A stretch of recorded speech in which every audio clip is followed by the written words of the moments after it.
नमस्कार साथियों। आज हम 15 अगस्त व्यतीत होने के बाद आज 16 अगस्त को हम आपसे कुछ वार्ता करना चाहते हैं। साथियों, इस 15 अगस्त को आज़ादी के अमृत महोत्सव के उपलक्ष्य में हर घर तिरंगा कार्यक्रम के तहत जितनी भव्यता और जितनी विशालता के साथ देश के प्रत्येक कोटि कोटि नागरिकों ने, देश के युवाओं ने, बच्चों ने जिस हर्षोल्लास के साथ, जिस संजीदगी के साथ, जिस उत्साह के साथ ये आजादी का अमृतकाल का शुभारंभ और इस स्वतंत्रता दिवस को जिस भावनात्मक, जिस दृढ़ निश्चय के साथ इस देश के लोगों ने आजादी का ये महान पर्व मनाया है, इस देश के इतिहास में ऐसा पहली बार हुआ। इस देश के लोगों ने ऐसा पहली बार देखा। पूरे विश्व ने, पूरे विश्व के देशों ने, पूरे विश्व के जनता ने, लोगों ने भारत की आजादी का ऐसा पर्व इतना विहंगम, इतना भव्यता के साथ इस पर्व को सेलिब्रेट होते लोगों ने पहली बार देखा। मैं वर्तमान सरकार और परम आदरणीय मोदी जी का कोटि कोटि बधाई देता हूं, कोटि कोटि नमन करता हूं। उन्होंने पूरे देश के लोगों को आजादी के इस अमृत पर्व पर लोगों की भावनाओं को देश के साथ, उनकी आत्मा से जोड़ने का काम किया है। वैसे तो हम सभी जानते हैं कि 15 अगस्त स्वतंत्रता दिवस को हम लोग 1947 के आजादी के रूप में याद करते हैं। यह पर्व उन महान स्वतंत्रता सेनानियों को, उन महान वीर पुरुषों को, उन महान बलिदानियों को याद करने का दिन है, जिन्होंने हमारे देश के सैकड़ों साल की गुलामी से, अंग्रेजों की गुलामी से इस देश को आजाद कराया। आज उन वीर सिपाहियों को भी याद करने का दिन है, उनको नमन करने का दिन है, उनको श्रद्धांजलि अर्पित करने का दिन है, जिन्होंने आजादी से अब तक भारत की सीमाओं की रक्षा के लिए अपनी प्राण की आहुति दी, अपनी प्राणों को न्यौछावर कर दिया। मैं उन सभी वीर सिपाहियों, वीर सैनिकों का भी नमन करता हूं, उनको श्रद्धांजलि अर्पित करता हूं। साथ ही मैं उन सभी वीर सैनिकों को भी याद करता हूं जो इस देश की, इस भारत माता की रक्षा के लिए आज भी शायद -40 डिग्री टेम्परेचर में, जहां पे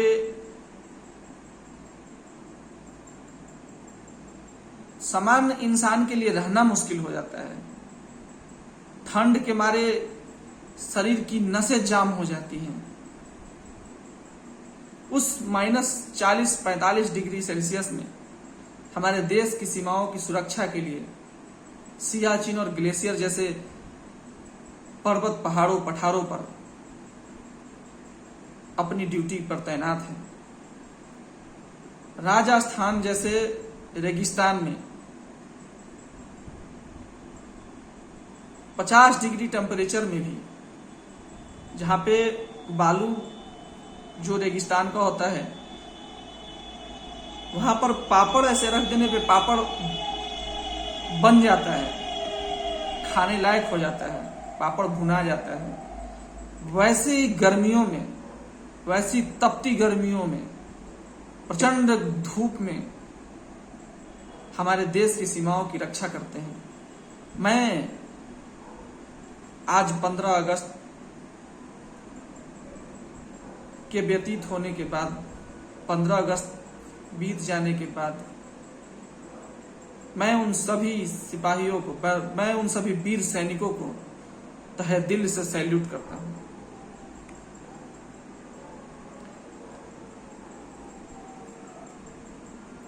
साथियों, आदरणीय प्रधानमंत्री मोदी जी का विजन अगले 25 वर्षों में, आजादी के अमृत काल में, जब हमारा देश आजादी के 100वें साल शताब्दी मना रहा होगा, आजादी के शताब्दी मना रहा होगा, यानी 2047 में, ये 25 सालों का जो विजन है और ये मोदी जी का सपना है, इस देश को विकासशील राष्ट्र से निकालकर एक विकसित राष्ट्र की ओर ले जाना, भारत को उसका खोया हुआ मान, उसका खोया हुआ सम्मान, जो पहले विश्व गुरु का दर्जा इस देश को प्राप्त था, ये देश सोने की चिड़िया कही जाती थी, यह विश्व गुरु का दर्जा पुनः प्राप्त करना, यह मोदी जी का विजन है। और इस विजन को देश के सभी युवाओं को, देश के सभी व्यक्ति, देश के सभी प्रबुद्ध जनों को एक दृढ़ संकल्प और दृढ़ निश्चय के साथ इसको आगे बढ़ाने का काम करना होगा। तभी ये देश, तभी ये मेरा भारत, तभी ये मेरा प्यारा हिंदुस्तान विश्व गुरु बन पाएगा, तभी ये मेरा देश पूरे विश्व में नंबर 1 बन पाएगा। हमें हर क्षेत्र में काम करना होगा, हमें हर दिशा में काम करनी होगी, हमें हर क्षेत्र में अपना झंडा गाड़ना होगा। हमें यह सोचना होगा कि हम जो काम कर रहे हैं, हम जो काम करने वाले हैं, इससे हमारे देश और समाज का हित सम्मिलित है या नहीं। हमें यह काम इस सोच के साथ करनी पड़ेगी कि हम जो भी काम करें वो हमारे हित में हो ना हो, इस देश के हित में जरूर होना चाहिए। हमारा हित बाद में, हमारे देश का हित पहले। जो काम हमारे देश के हित में न हो, भले वो हमारे हित में हो, हमारे देश के हित में न हो, वो काम हमें नहीं करना चाहिए, वो हमें काम नहीं करना है। आदरणीय मोदी जी ने 2 चीजें हमारे देश को, 2 चीजों से सावधान कर रहने की बात कही है। पहला, उन्होंने भ्रष्टाचार को लेकर के बहुत बड़ा, जो हमारे देश में भ्रष्टाचार फैला हुआ है, हर नेता के पास, हर ठेकेदार के पास करोड़ों अरबों की अवैध संपत्तियां, कहीं से लूटी हुई संपत्तियां बरामद हो रही हैं। ये ऐसा क्यों है? वो बहुत बड़े स्तर की बात है। हम निचले स्तर पर भी देखें तो हर थाने में, हर ब्लॉक में ऐसा कोई सरकारी क्षेत्र नहीं है, कोर्ट कचहरी से लेके न्यायालय से लेके जहां भी आप देखेंगे, बिना भ्रष्टाचार के, बिना पैसे के कोई काम नहीं हो सकता है। छोटी छोटी बातों के लिए, छोटी छोटी चीजों के लिए 2000 5000 रुपए घूस देने पड़ते हैं। और ये शर्म की बात है। शर्म की बात यह है कि एक लाख रुपए महीना कमाने वाला एक अधिकारी 5000 रुपए महीने कमाने वाले किसान से 2000 रुपए घूस के रूप में लेता है, वो भी सही काम को सही तरीके से करने के लिए। किसी थाने में जाइए, आपको रिपोर्ट लिखानी है, 5000 रुपए पहले दे दीजिए, उसके बाद आपको रिपोर्ट लिखानी है। ये भ्रष्टाचार जो है हमारे अंदर दीमक की तरह फैल गया है और हम इस पे ज्यादा कार्रवाई भी नहीं करते हैं। हम सोचते हैं कि अगर हम इसको 5000 नहीं दे पाए, हम इसको 2000 नहीं दिए, घूस अगर नहीं दिए तो ये मेरा काम पेंडिंग कर देगा, इससे ज्यादा हमको उस परेशानी हो जाएगी। और इस परेशानी से बचने के लिए हम 2000 5000 रुपए उसको दे देते हैं, चलो काम जो है सहूलियत से हो जाएगा। जबकि सरकारी कर्मचारी का यह ड्यूटी है कि कोई भी काम हो उसको उस काम के लिए सरकार उसको पैसे दे रही है।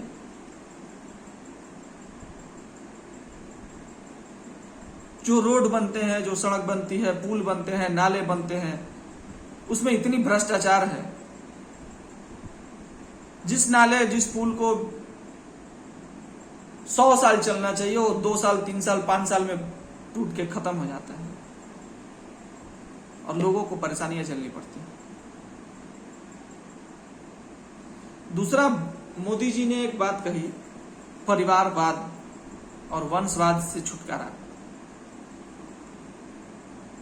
उन्होंने सही कहा। ये बात हमारे बिहार की राजनीति में सटीक बैठता है। आदरणीय लालू प्रसाद यादव जी चारा घोटाले में सजायाफ्ता हुए, कोर्ट ने उनको दोषी करार दिया, कोर्ट ने उनको जेल दिया। वो जेल में कुछ दिन थे, फिर पेरोल पे बाहर है, फिर स्वास्थ्य कारणों से भी बाहर है, अस्पताल में इलाज करा रहे हैं। सारी दुनिया को पता है कि उन्होंने चारा घोटाला किया है। सारा दुनिया को पता है उन्होंने जंगल राज स्थापित किया था। सारा दुनिया को पता है, सारे देश को पता है, सारे बिहार की जनता को पता है कि उन्होंने सत्ता में रहते हुए बहुत ही अनैतिक काम किए। लेकिन फिर भी हमारे बिहार के लोग, हमारे बिहार की जनता उन्हें गरीबों का मसीहा कहती है, उनका महिमा मंडन करती है। ये दुर्भाग्य नहीं तो और क्या है? ये बिहार का दुर्भाग्य नहीं तो इसको क्या कह सकते हैं? जिसको कोर्ट ने, माननीय न्यायालय ने जिसको सजा सुनाई है, जो चारा घोटाले में जो व्यक्ति दोषी करार दिया गया है, उसका महिमा मंडन करना, इससे क्या सिद्ध होता है? इससे क्या सिद्ध, क्या ये बिहार की क्या मानसिकता है? भाई जी, जातीयता में इतने अंधे मत होइए कि किसी भी गलत इंसान को आप सपोर्ट करने लगिए, आप उसका महिमा मंडन करने लगिए। ये तो गलत बात है।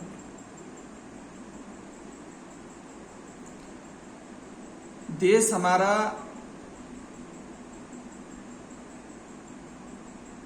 सोने की चिड़िया था। जब आजादी, जब सन 1992 तराइन के युद्ध में पृथ्वीराज चौहान जब तक नहीं हारे थे गौरी से, उससे पहले का पैरामीटर देखिए और उसके बाद का पैरामीटर। हमारा जो देश का क्षति हुआ है, जो देश हमारा गर्त में गया है, वो 1992 तराइन युद्ध के बाद हमारा देश गर्त में गया है।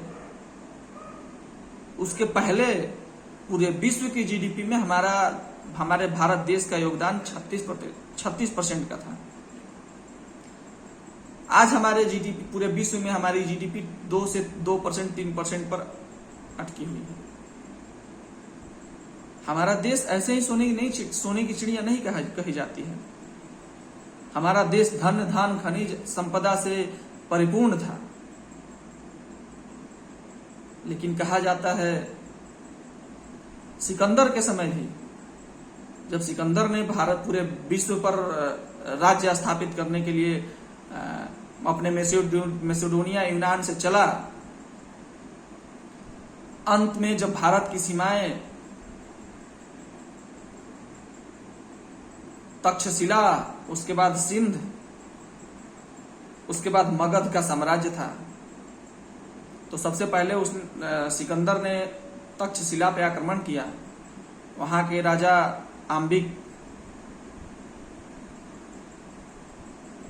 ज्यादा समय नहीं टिक पाए और फिर उन्होंने आत्मसमर्पण कर दिया। फिर उसके बाद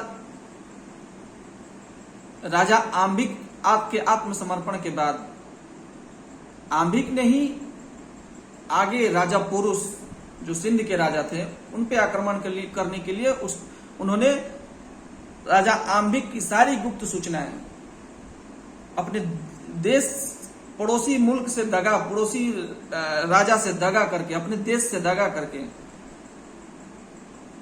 उनकी सारी गुप्त, राजा पोरुस की सारी गुप्त सूचनाएं आम्बिक ने सिकंदर को बता दी।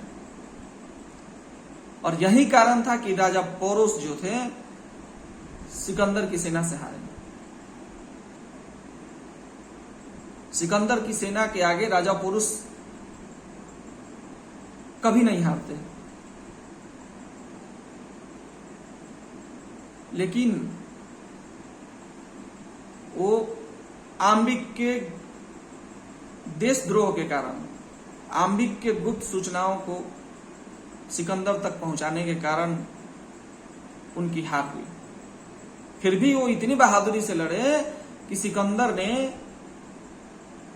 उनकी वीरता की प्रशंसा की और सिकंदर ने कहा कि हम आपको अभी भी राजा मानते हैं और आपका राज्य, आपका साम्राज्य हम वापस करते हैं, लेकिन एक शर्त है कि भाई हमको, जब मैं मगध पर आक्रमण करूं, उसमें आपको मेरा साथ देना होगा। अब हारे हुए राजा, लेकिन उस समय चंद्रगुप्त मौर्य और हमारे आचार्य चाणक्य जी की सूझबूझ से, उनकी कुटिलता से, उनके रणनीति से सिकंदर हमारे देश में प्रवेश नहीं कर पाया और सिंध से ही वापस चला गया।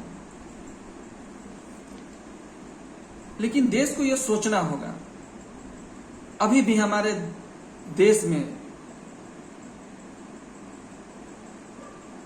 आम्बिक जैसे लोग हैं। एक कहानी और एक हमारा इतिहास और भी है।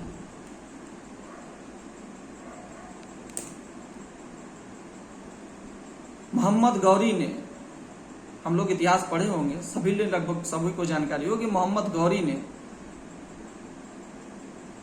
पृथ्वीराज चौहान की शासक सेना पर 17 बार आक्रमण किया, 16 बार आक्रमण किया, 16 बार उसको हार का सामना करना पड़ा।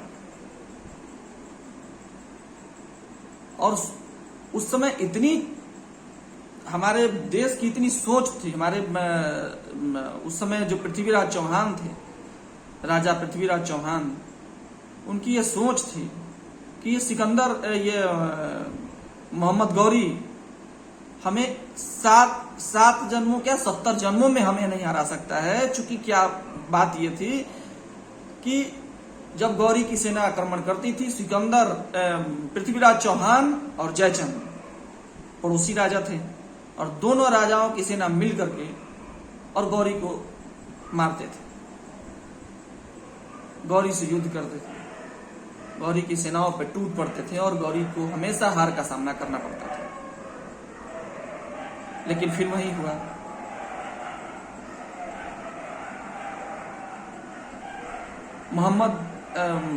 पृथ्वीराज चौहान जी ने जयचंद की पुत्री संयोगिता को स्वयंवर से उठाकर उनसे विवाह किया। ये बातें पता नहीं जयचंद जी को क्यों अच्छी नहीं लगी।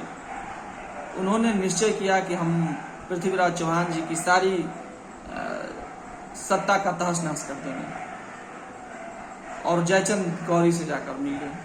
उन्होंने उनकी सारी गुप्त सूचनाएं, गुप्त दरवाजे, गुप्त जो भी युद्ध के कमजोरियां, जो भी उनकी सेना की कमजोरियां थी, वो जाकर सारे मोहम्मद गौरी को बता दिए। फिर मोहम्मद गौरी ने आकर के पृथ्वीराज चौहान को परास्त किया, और जिस पृथ्वीराज चौहान ने मोहम्मद गौरी को 16 बार माफी दे दी, उस मोहम्मद गौरी ने पृथ्वीराज चौहान को एक बार भी, तनिक भी ये उसके मन में नहीं आया कि हमको 16 बार मृत्यु दंड का क्षमादान दिया है। लेकिन उस नृशंस निर्दयी शासक ने पृथ्वीराज चौहान को कभी माफ नहीं किया, उनकी हत्या कर दी, और उसके 2 साल के बाद जयचंद की भी हत्या हो गई। इतिहास गवाह है, भगवान श्री राम के 2 बड़े अनन्य भक्त हुए, एक विभीषण जी, दूसरा बजरंगबली हनुमान जी। हनुमान जी के आज हम लोगों का इष्ट देव हैं। हनुमान जी का मंदिर जो है हर जगह है। हम लोग हनुमान चालीसा पढ़ते हैं, उनकी पूजा करते हैं, उनका गुणगान करते हैं, उनके सामने नतमस्तक होते हैं, उनके प्रार्थना करते हैं, उनके सामने जाकर प्रार्थना करते हैं। वही विभीषण, वो भी भगवान राम के बड़ी अनन्य भक्त थे, लेकिन उन्होंने देश से गद्दारी किया था। आज कोई भी व्यक्ति, पूरे रामायण बीते हुए लगभग 7,500 वर्ष बीत गए हैं। इस 7,500 वर्षों में किसी भी मां ने अपने बच्चे का नाम विभीषण नहीं रखा।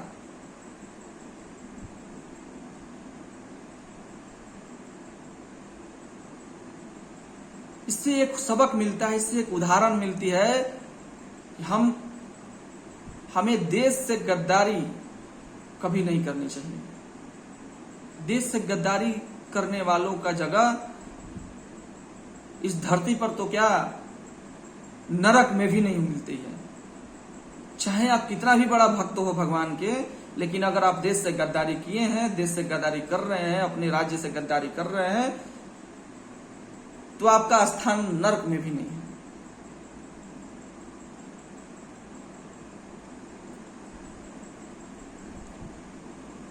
साथियों, हमारा देश भारत सर्वे भवन्तु सुखिनः सर्वे सन्तु निरामया सर्वे भद्राणि पश्यन्तु मा कश्चित् दुर्भाग् भवेत् वाला भवेत् के सिद्धांत देने वाला देश है। हमारा देश वसुधैव कुटुम्बकम को मानने वाला देश है। लेकिन पूरे देशवासियों को यह विचार करना होगा, जब हमारे पास देने के लिए कुछ नहीं होगा, जब हम शक्तिशाली नहीं होंगे, जब हम बलशाली नहीं होंगे, जब हम धनवान नहीं होंगे,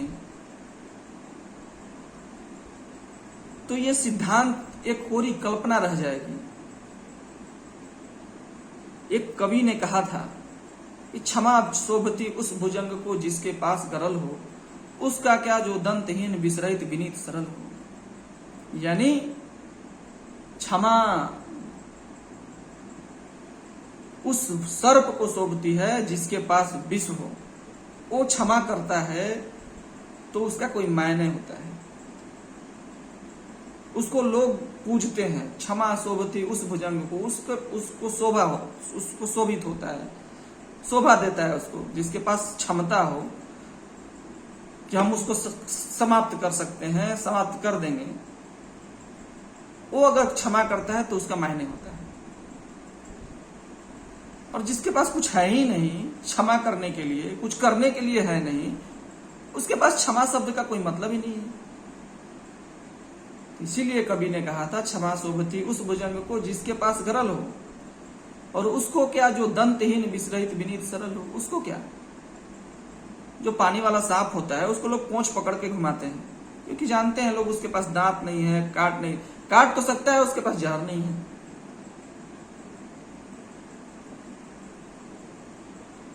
अंत में मैं कुछ लाइनें कहकर अपनी बात समाप्त करता हूं।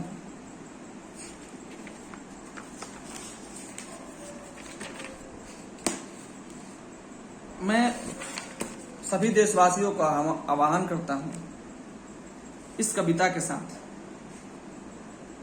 एक हमारे कवयित्री हैं अनामिका जैन अंबर, उनकी ये रचना है।